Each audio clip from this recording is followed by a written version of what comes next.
Hi, everyone. Welcome. Good afternoon. I hope that you are all doing well. I'm happy to say that the fires seem to be getting under control. So hopefully those of you who were in harm's way before are safer now, and the air is getting better. Thank you for joining us at our event this afternoon. This is episode 4 of the Discovering the Hidden Histories of San Jose Japantown series.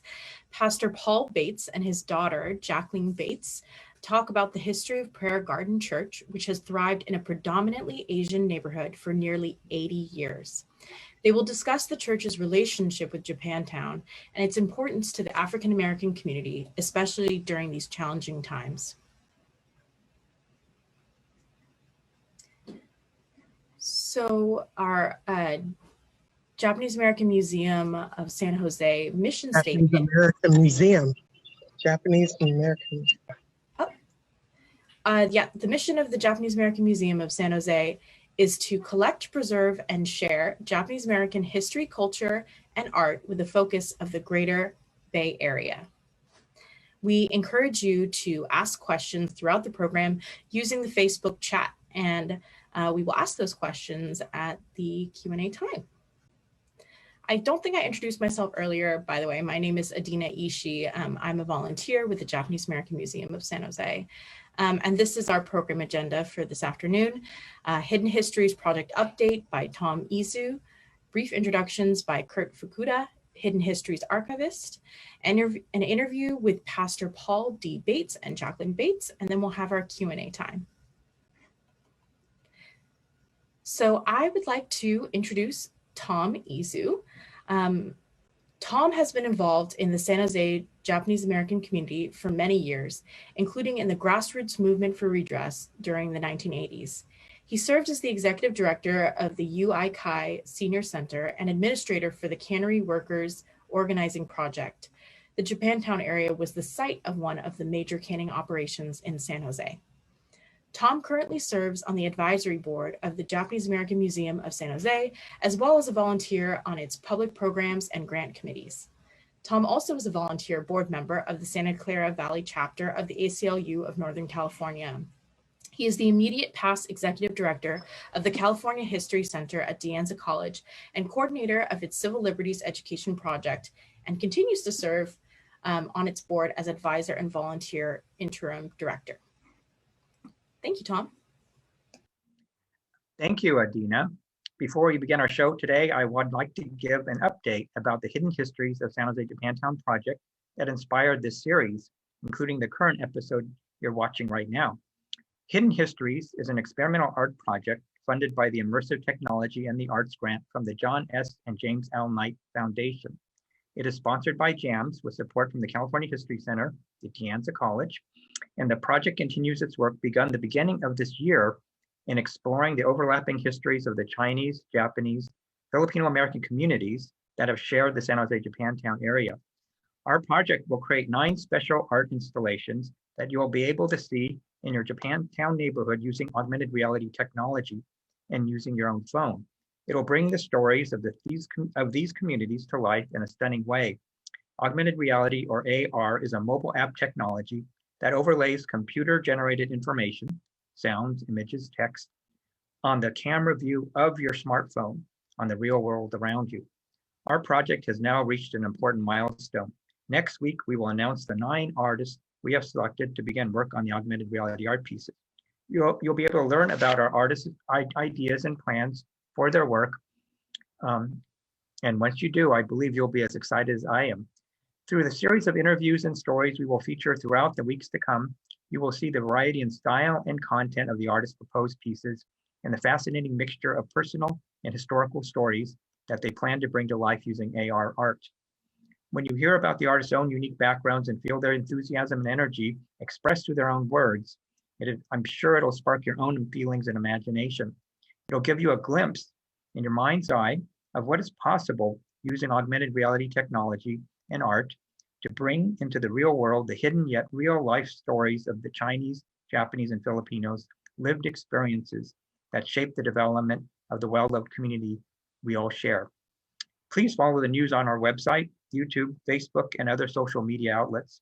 We hope you'll want to support our efforts to continue this work as we uncover more and more little-known, moving, and unique stories about San Jose Japantown. Sydney, a JAMS volunteer, will put the links into the chat for you, so please look for them. Please wait until this coming Monday, however, to check our website since we are still getting it ready for the announcement, but you can follow us on Facebook in the meantime. Thank you for following the JAMS Hidden Histories of San Jose Japantown. And now I'd like to introduce Kurt Fukuda, documentarian and archivist for the Hidden Histories Project. He is the host of this wonderful series. Here's Kurt to begin our latest episode.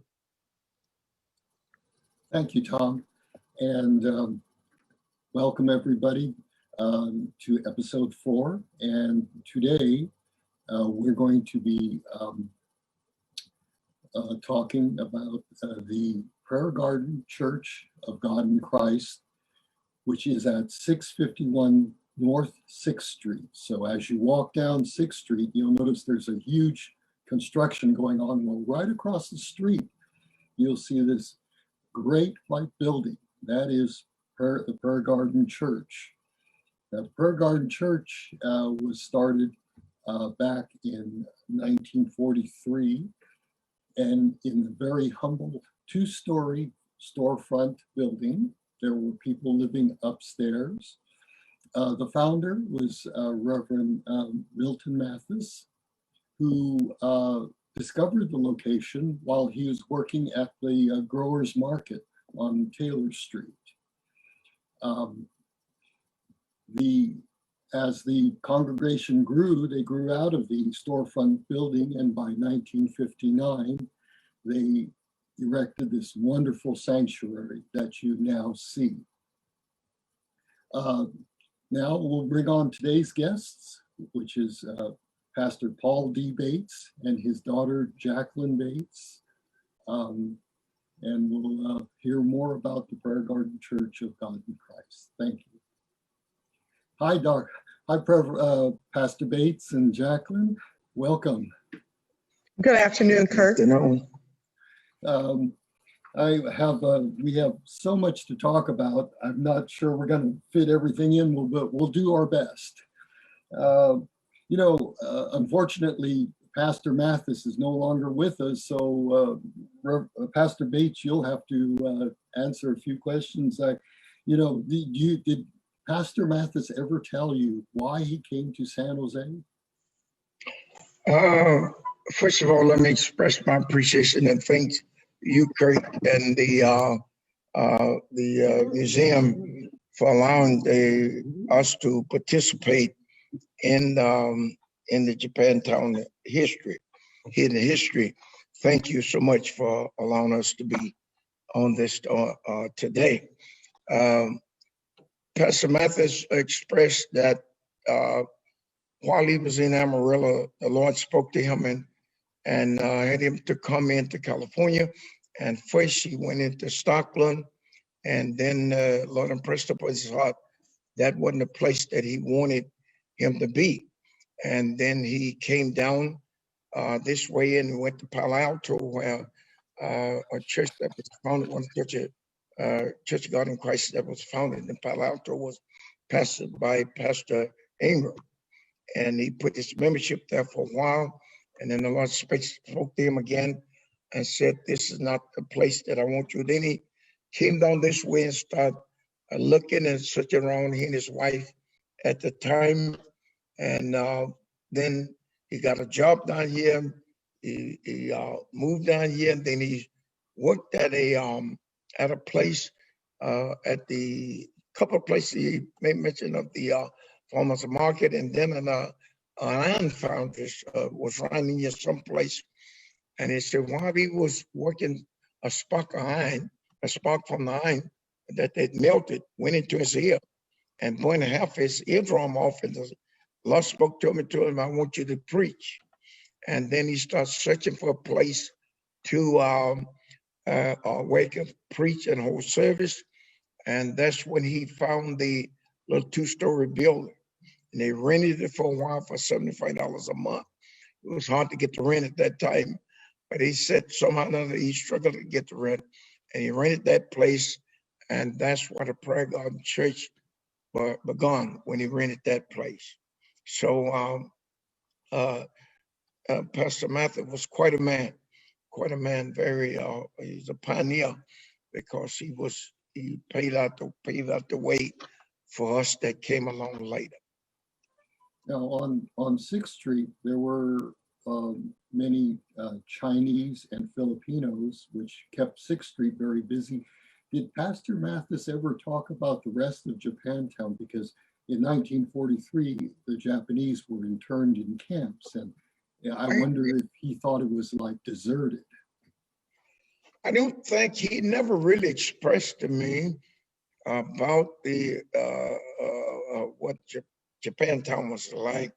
No more than that the Chinese was across the street, and he talked about what was going on across the street, but he never spoke too much about the when they during the time of World War II, when the concentration camps and so forth. He never spoke too much about it. Yeah, to me. Yeah. I think it was kind of wrapped up and busy and trying to get the direction that the Lord had gave him. And his whole mind was on getting somebody to come to Christ. So he never spoke too much about that. Were there very many African Americans living in San Jose at the time? No, at the time he said full and near that you would find an African American. And I think the Baptist church down on Junior Street, it's been established for quite a few years, but it wasn't a whole lot of Black Americans in San Jose at the time.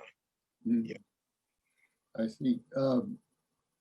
And, you know, during Pastor Mathis's time of the early years of the church, did he ever describe how the African Americans were treated in San Jose during the 40s and 50s?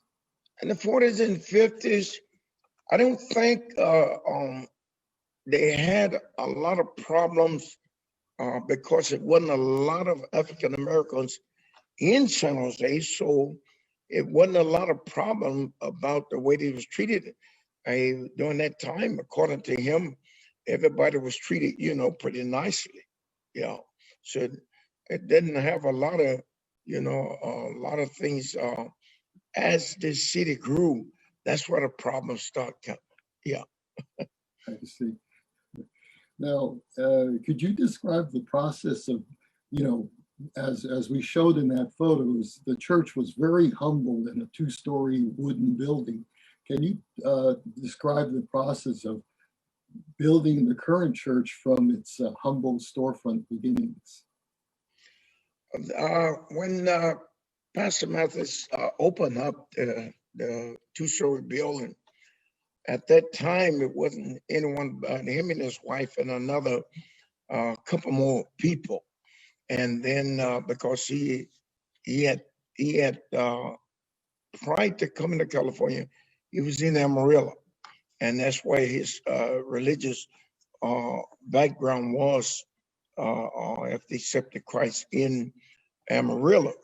And after he come here and opened up the church, then he had a few people to follow him from Amarillo. And then a couple of people came from Stockton to help him get started in the church at that particular time. And but they tell some awful stories about when first started, because, well, at that time, the building was old and you had a lot of rats and stuff around, and they would be in the church in a little storefront praying, and they'd be on board some bologna. You know what bologna is, right? And so while they was praying, the rats would eat up their bologna. And they would come out and they'd be hungry, ready to be fasting and prayer, and they wouldn't have anything to eat. And so it's quite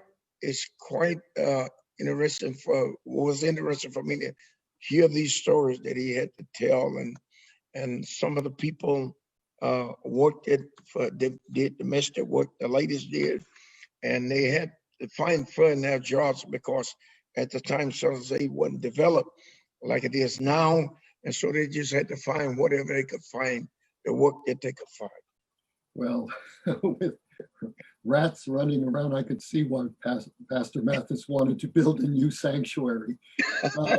Now, did he hire a contractor, or who did the building of the sanctuary? Pastor Mathis, when he got ready to build the church, he didn't have a big membership, didn't have much funds, so he I think he had to just enough to have the blueprints drawn up, and he was so excited because he said the Lord had spoke to him to say, build him a sanctuary, and he was so excited until he had to. I'm kind of moving fast forward here.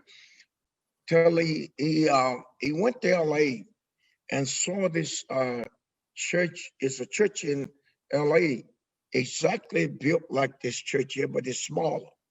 And he liked it, the structure, so he got the blueprint from the pastor in LA.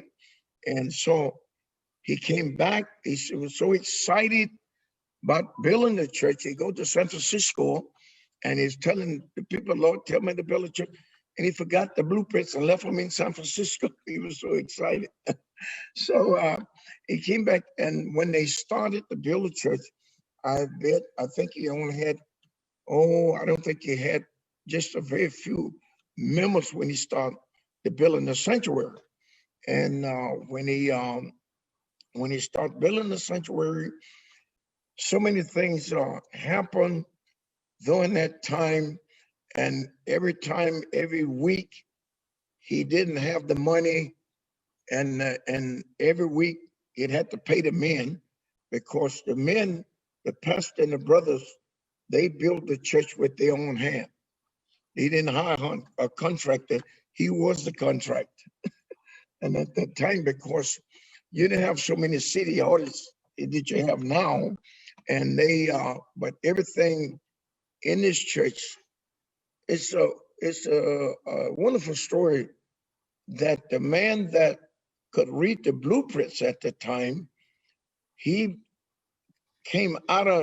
was in prison, and he came out of prison, came to the church just before they started, and accepted the Lord as his personal savior, and he learned how to read the blueprints in prison. And so he would read the blueprints, and then about 3 or 4 other gentlemen joined him, and that's the way they start building church. And they built a church with this structure here was built with their own hand. And before they built the church, they had the little storefront. It's set right in the middle of the auditorium where it sit. But they built the chapel in the back where they could have service while they was building the sanctuary. And so they built this with their own hand. Wow. Now, and they finished it in 1959. Now, you came to San Jose in 1963. What was the Prayer Garden congregation like when you arrived in San Jose, and how has it changed from then to now?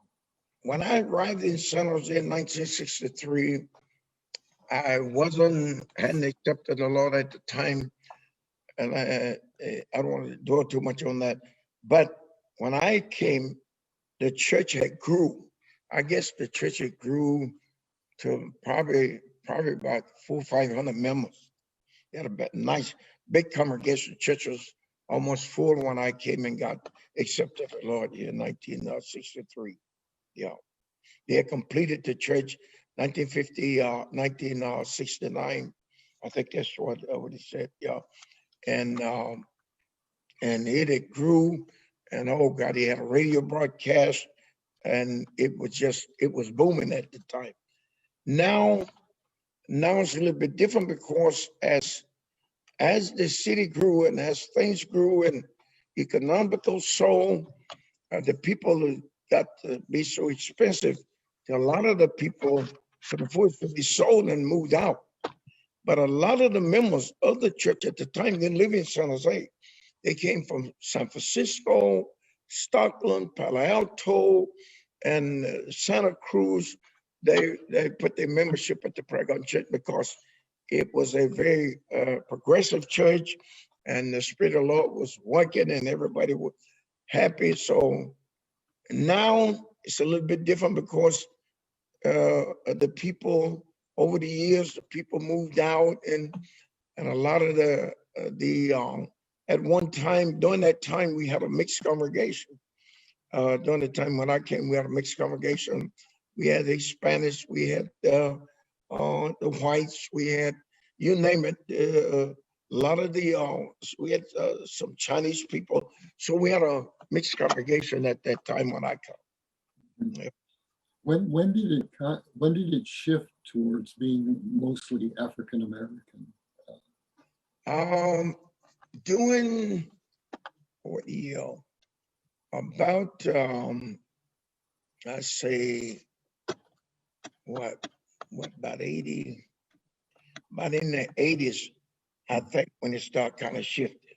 Mhm. In the 80s and the 90s when it started kind of shifting. Was that because the African American population was getting larger in there? I think that's because other churches came. Other churches, we had churches like Jubilee and what is this other church? They've got Kenny Farman. What is it? Christian. What is the name of that church? I can't think Yeah, of the name but right now. other churches sprung up with different nationalities. Uh-huh. And at the time when they started, you didn't have a lot of churches in San Jose. So therefore, the people that really love their God, they would come here. Yeah. When did you become pastor? 1986. 1986 when I became the pastor. Pastor Mathis, at that time, he became bishop over quite a few churches, and plus he was a bishop in Africa, and then he had about almost 100 churches in his jurisdiction. Is over, and and then he took sick, and after he taken sick, majority of the people had a vote in, and he passed away, and then majority of the people wanted me to become the pastor, and they voted me in to become the pastor. And you studied under Pastor Mathis, right? Right. I studied the ministry under him, and for 21 years, 23 years. 23 years I studied ministry under him. Yeah.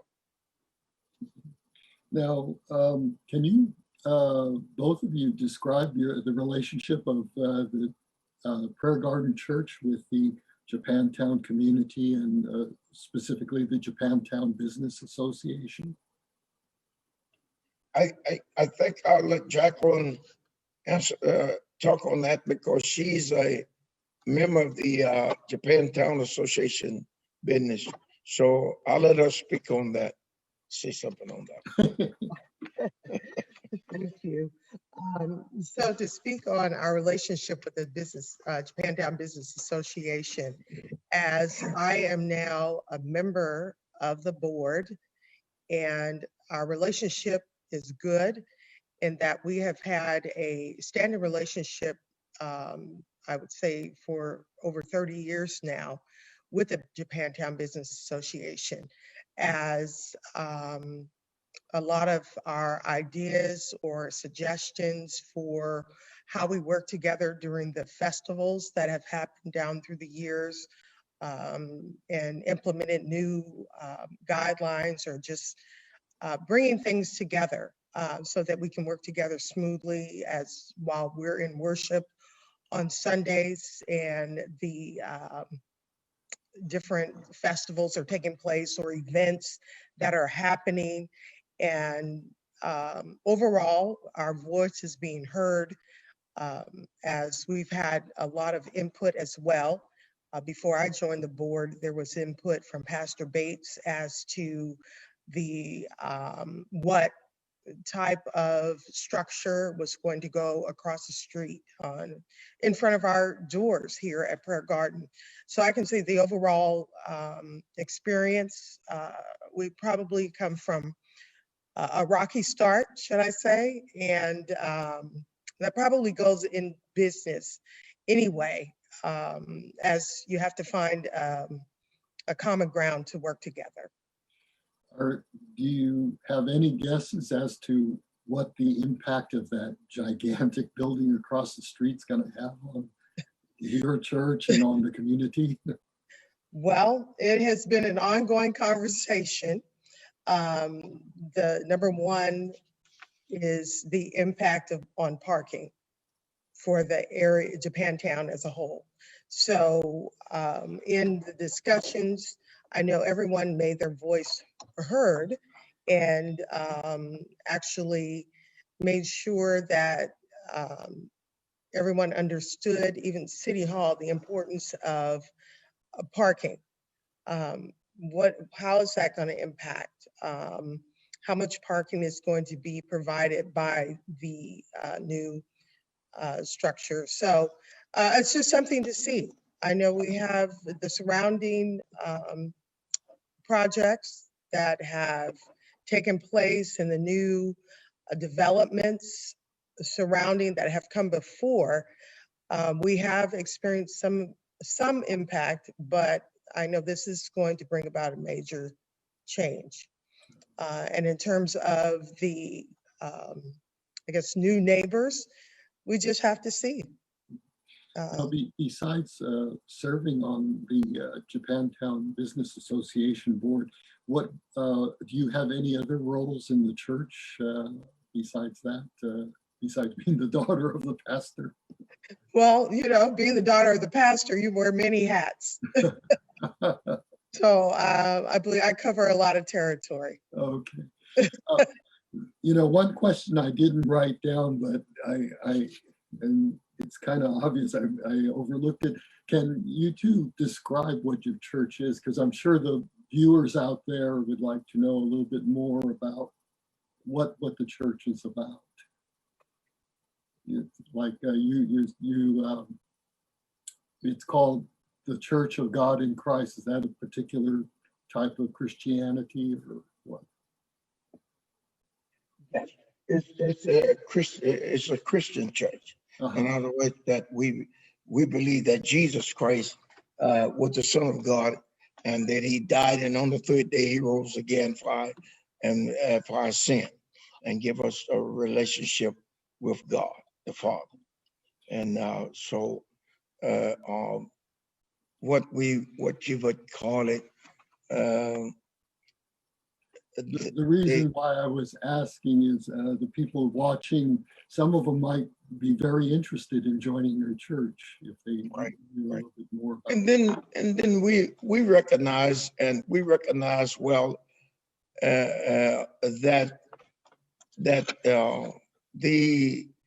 we are really interested in getting people to come to church and find out what we're about. And not just stand back and judge us, but come and see what we're about and be a part of the worshiping service.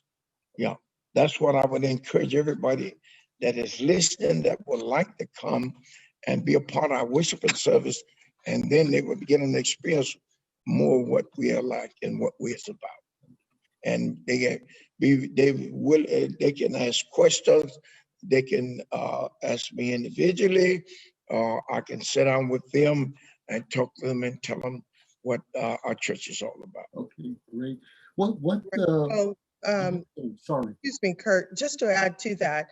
So you wanted to know what our belief is as well? Kind of, because, you know, the people listening, there might be a lot of people out there that would like to join your church, and, you know, if they knew more about it, it might inform them. Right.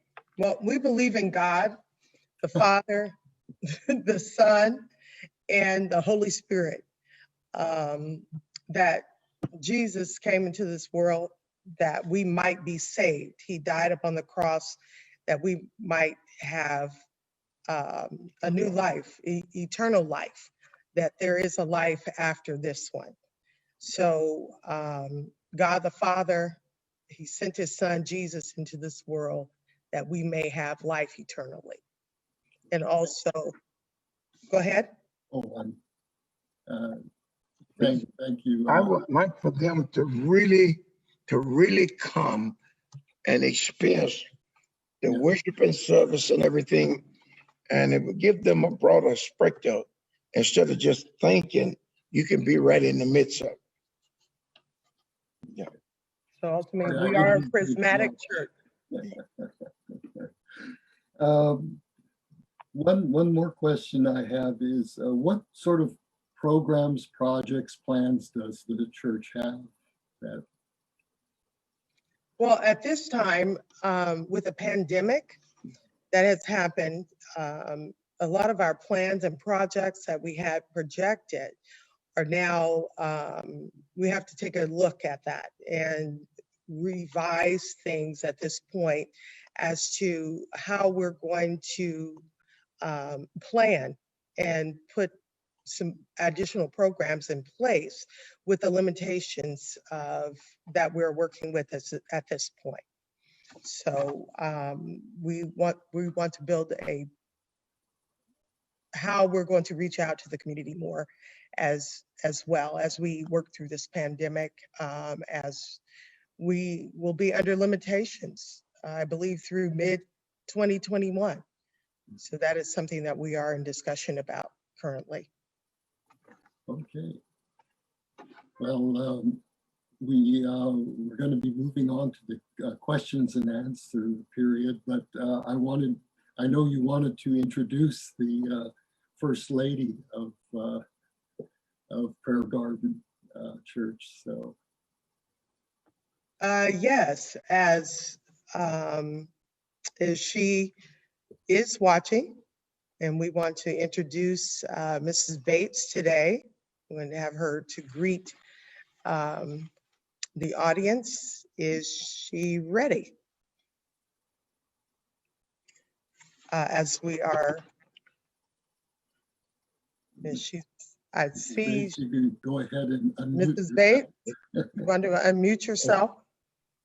So many people know me and see me at AMSOL. I know her. I know this whole Zoom technology is confusing at times, but I see she's coming in. yeah, okay. Good afternoon, Mrs. Bates. We can see you. Good afternoon. Good afternoon. It's a pleasure to join today. I'm happy to be a part of the Japantown history and hope you have the great rest of the day. Thank you. Thank you so much. Thank you very much. I'm sorry this is like so short. I had like a whole more page of questions, but I could see we were running out of time and we want to get to the Q&A. So I want to thank you so much, Pastor Bates, and thank you, Jacqueline, and thank you, First Lady Bates, for being on our show today. The hidden history, we produce videos, and we have a 2-part YouTube video on the Prayer Garden with many photos and more words of wisdom from Pastor Bates. And Sydney, our super volunteer, will put the video links in the chat for you. So look for those links. And now I will turn the program over to Adina, who will describe the Prayer Garden Church, where it's located, and its worship schedule.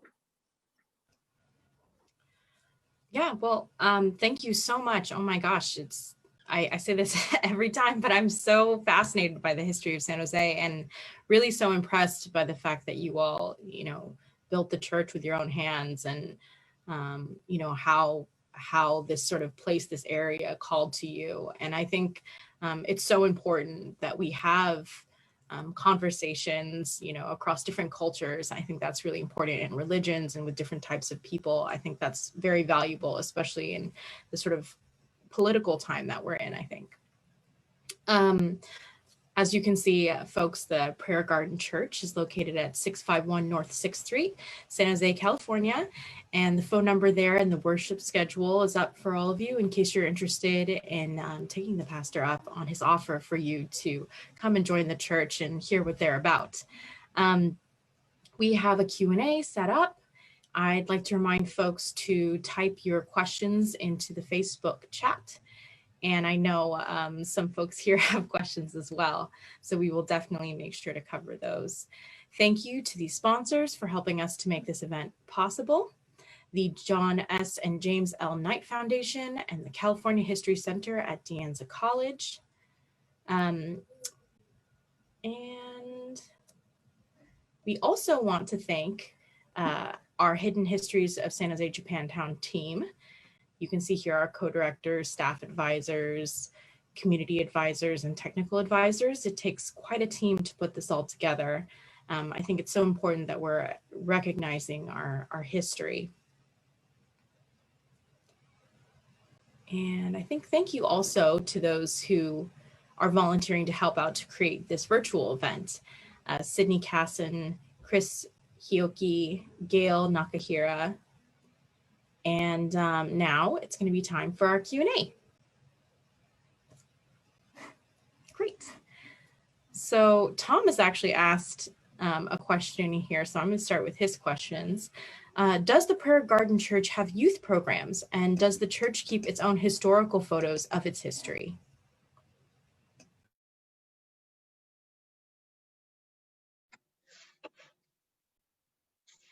Yes, Prayer Garden does have a youth program.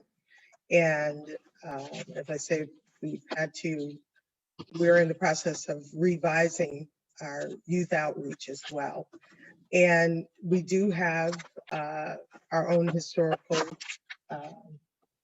photos and should I say, yeah, we have our own history set up here. Or have the museum like you guys got. Maybe one day. Yeah, I know. Well, that would be wonderful. I got a chance to see a couple of the photos, so that was really great. And then another question here is, are there older church members who might be interested in being interviewed for oral history? The older church. Yeah, it's possible. There's not many of them left at this point that would have the history, but there are some of yes, there are a few that grew up as teenagers and into adulthood that may possibly be interested in giving some additional history. Someone who's watching, Jason Baring, says, I'm a product of their youth programs. I'm just older now. Yes, he is. Yeah, that's so great. I think that's one of the wonderful things about a church is the community and growing up within the church and everybody knowing each other and seeing how they change and grow over time. I have really enjoyed hearing your stories of how you yourselves, grew up with this church and came into it. Another question here from Rochelle May Gaddis, I apologize if I'm mispronouncing your name. It says, I read that Pastor Mattis broadcasted sermons on radio and Pastor Bates broadcasted via TV. Do you still broadcast? I guess via Zoom right now, but. Right, via Zoom, yes. Yeah. We have our live broadcast through Zoom at this time and Facebook, so. But currently we are not on television. If someone is interested in sponsoring, please do give us a call. We will very much take you up on your offer to sponsor us on telecast or radio broadcast. A lot of folks are doing podcasts nowadays, so maybe you can consider doing a podcast as well. That's true. Yeah, hadn't thought about that.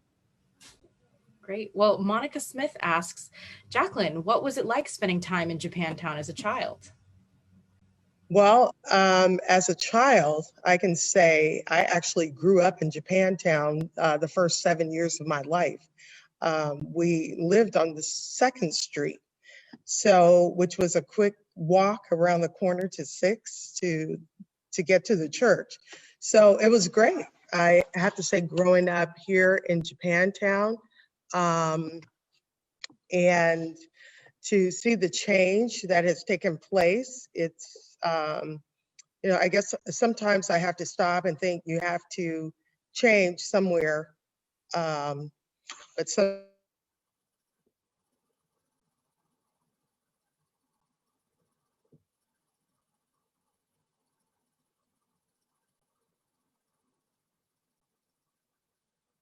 Did we lose them? Is it my internet or No, I can you hear me, think Kurt? Oh, there you Pardon go. me? Yes, we lost you for a moment, but Oh, you lost us? yeah, I'm so sorry. You were saying Oh, I heard what you said about where you grew up and where, near the church, you could walk there. And then you said, I think sometimes, and then I think I lost you after that. oh, okay. So, I actually attended Peter Burnett too, the elementary school that is no longer there. It's all housing now.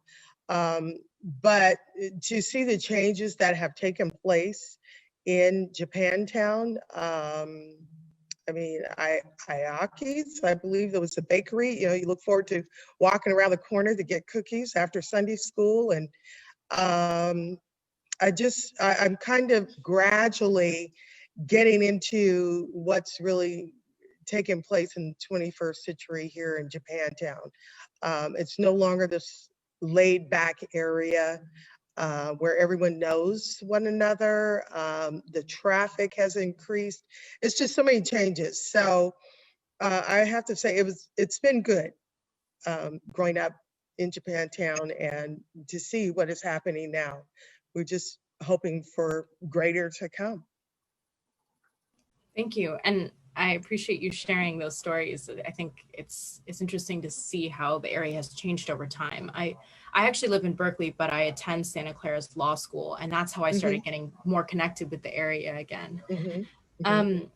But I have to make one note as well for the person that answered the question. If you wanted to know, I was in the area in school. I was the only African-American, little girl, it seems like, in all of my classes.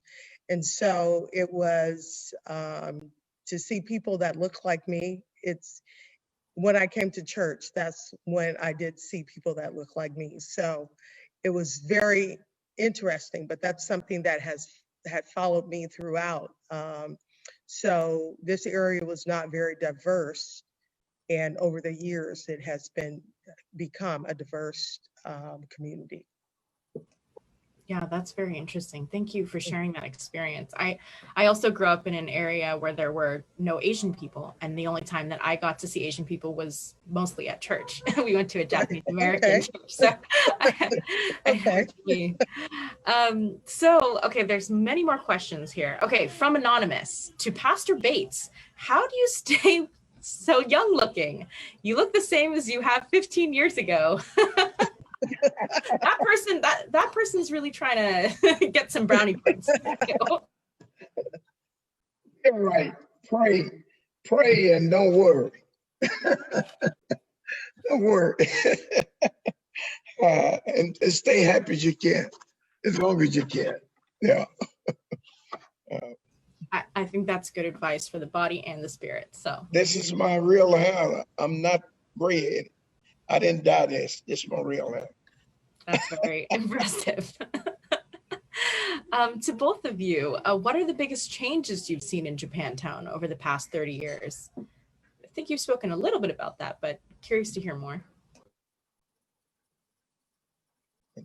I would say diversity, more diversity, definitely more development in the area. And it's not, you don't get that somewhat safe feeling as you're walking throughout the community after a certain time. The streets are, it's changed.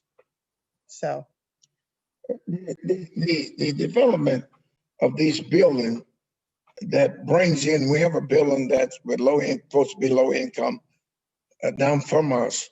It brings in all kind of people. And when you have that, it's not like it used to be. When you have that, you have people that over here on the railroad track, there's a lot of people living on the railroad track and so forth. So it's changed quite a bit. it's changed. Yeah, yeah. And so, and we'll just leave it there. This area in the last 30 years has changed tremendously. But however, all of these changes bring about knowledge and wisdom, understanding of all type people, all kind of people, which that we have to deal with. Especially when you have a church, you get all type people, all kinds of people, all from different backgrounds and stuff. So it's good for good wisdom. It's a challenge to make your wisdom to grow. Without a challenge, you'll never grow. Thank you. And related, I think, to the growth of the area, it's Tom says a lot of us are worried about gentrification.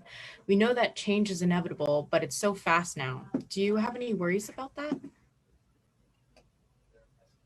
Try to adapt yourself to the changes and try not fight the changes in a lot of ways. But I feel like that changes is good. Some changes good, some changes is not good. But however, that's life. And we have to try to adapt to what's happening, what we can be able to help wherever we can help, and be broad-minded to these things that's going to change until we die. Person change from the time they conceive until they die.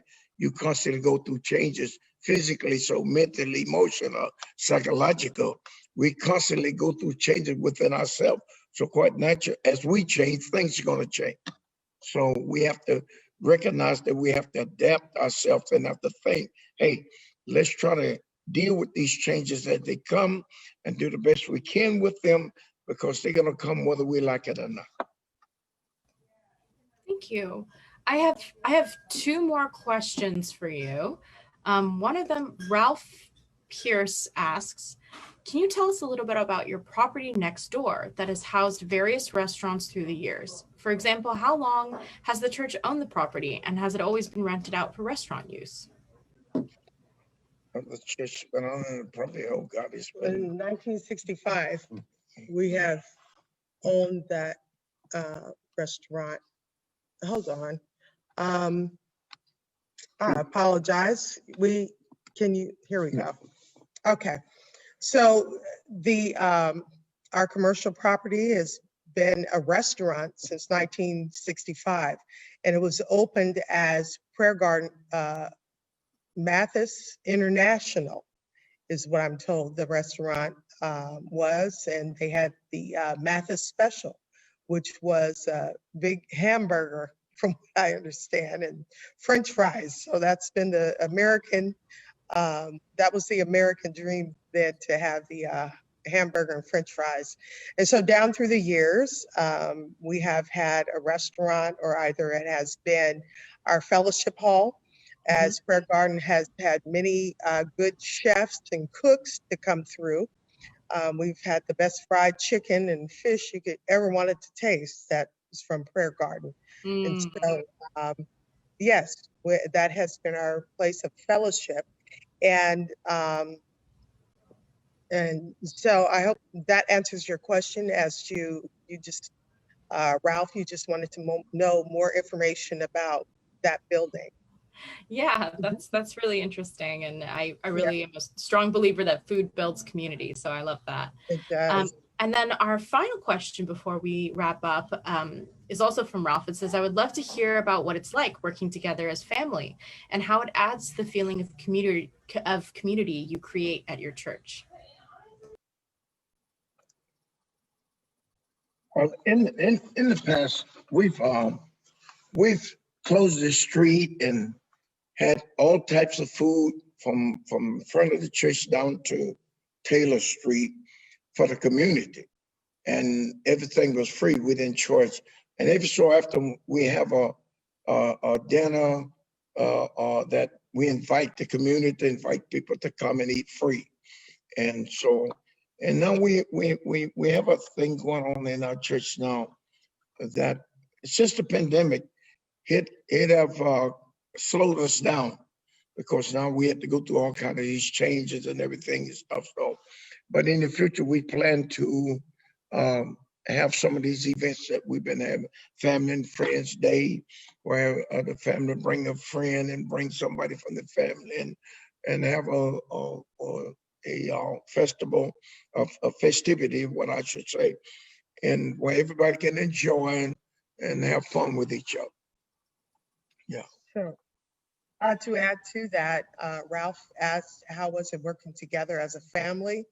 I have to say, sometimes it's not easy to work together as a family. It's great to have your family close by, but I'm sure Pastor Bates will probably want to beg to differ sometime. He wants to say, I'd rather not have to deal with my family. So, but anyways, it's great that we are, because working together as a family, as leaders of the church, then it creates a family atmosphere for the parishioners. And then you also have your family out in the community. So it shows more of a togetherness. And just to add to what Pastor Bates was saying about our family and friends celebration and in connection with the restaurant down through the years, to kind of end it right here, Prayer Garden, as we were talking about the history, Prayer Garden was built on food.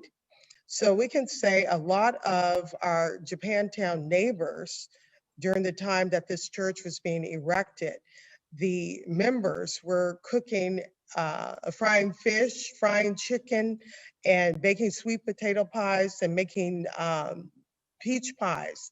And so a lot of the community actually has been a part of this building, because so often the children that grew up in the neighborhood during that time, they come by, and it intrigues me to hear them say how they enjoyed hearing the parishioners singing the music that was coming, and and how they just enjoyed. We've always been known for our music here, and also how we worship God, as well as they say to me, do you still make those sweet potato pies? Do you still have those peach pies? And so during the summer, when we have our family and friends fellowship time, we invite the community to come and join in with us. And we can say even the mayor has been a part of our celebrations and looks forward to the greens and the cornbread and the barbecue, whatever it is we have. So we like to eat as well as praise God. So, you're making us all very hungry. To add to that, it's a lot of the older Japanese people that living in a neighborhood, they walks by, and a lot of them can remember, because a lot of the people bought sweet potato pies and dinners and stuff to help build the church. The church was built on fundraising in the building they would come and they patronize and buy the dinners and the sweet potato pies and stuff. So a lot of the Japanese people money is in this church. They bought all the dinners and stuff to help build the church. I would too. That sounds delicious. Well, I think our Q&A is winding down, and I think we need to wrap up our program for this afternoon. But I just want to say thank you both so much for sharing your stories and your history and your family with us this afternoon. Really, your history is so special and a really big part of Japantown. I think that's one of the things that I think this program is really about.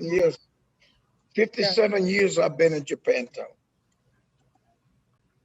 So I've seen a lot of changes. Yeah, definitely. All Well, right, thank you. thank you for the opportunity for us to join in and share. Thank you, Craig. I think that Chris is going to pull up some slides for us. Awesome. Great. So next steps for folks at home. Thank you again so much for joining us. Please like us on Facebook, follow us on social media, and you can visit our website, jamsj.org.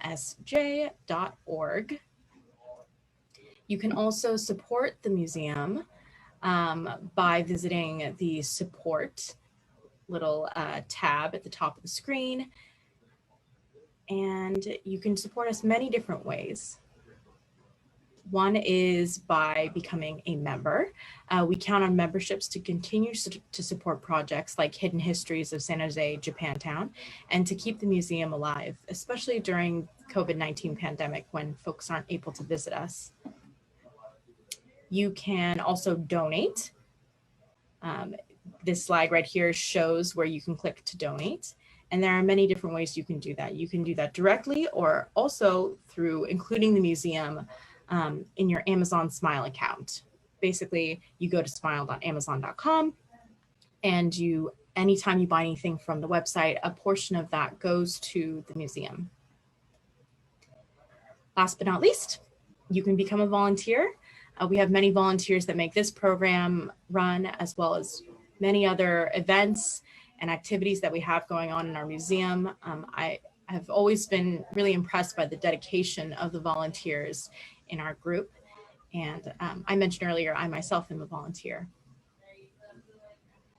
So thank you all so much for participating and keeping our community history alive. If you have ideas for future JAMS programs, please write them in the chat. Thanks so much. Thanks for being here, everyone. One more thing I want to add, the JAMS message is building bridges through inspiration, innovation, and inclusion. Thank you again for attending and supporting the Japanese American Museum of San Jose. Please stay safe, everyone.